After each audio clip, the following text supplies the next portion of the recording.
बहुत परेशान थी घुटने के चक्कर में और मैं बहुत लाचार जैसी हो गई थी। इनसे मिली, इन्होंने मेरा इलाज शुरू कर दिया। मैं बहुत इस टाइम में बस चलने लायक हो गई हूँ एकदम। तो मेरे पे कुछ भी नहीं होता था, बैठा भी नहीं जाता था, उठा नहीं जाता था। बहुत परेशान थी मैं घुटने के चक्कर में। मैं ये समझ लो, मैं दवाई भी खाई, कोई फायदा नहीं हुआ उस दवाई से।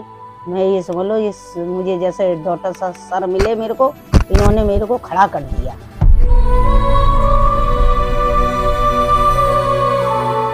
मैंने एक माताजी, इनके घुटने बहुत ही ज़्यादा सीवियर प्रॉब्लम थी, जिससे वो चल नहीं पाती थी, एक बार बिस्तर से भी नहीं उतर पाती थी। तो काफ़ी दिनों से टैबलेट खा रही थी, तो मैंने इनका इलाज किया है और आज सही हो चुकी हैं। तो मैं इन्हीं के द्वारा कि क्या बोलती हैं मेरे इलाज के बारे में आप लोगों के लिए, तो वो मैं आपको सुनाना चाहता हूँ।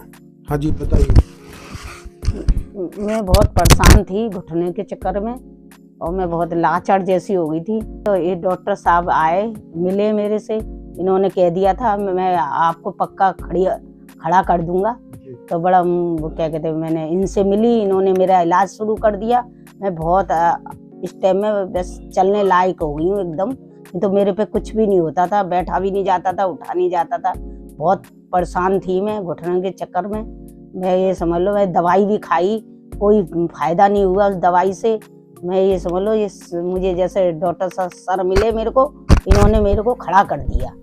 अब आपको कोई दिक्कत नहीं ज़्यादा है? अब बिल्कुल दिक्कत नहीं है, अब परेशानी नहीं है। थोड़ा दिक्कत है वो तो आगे आगे और इलाज होता जाएगा।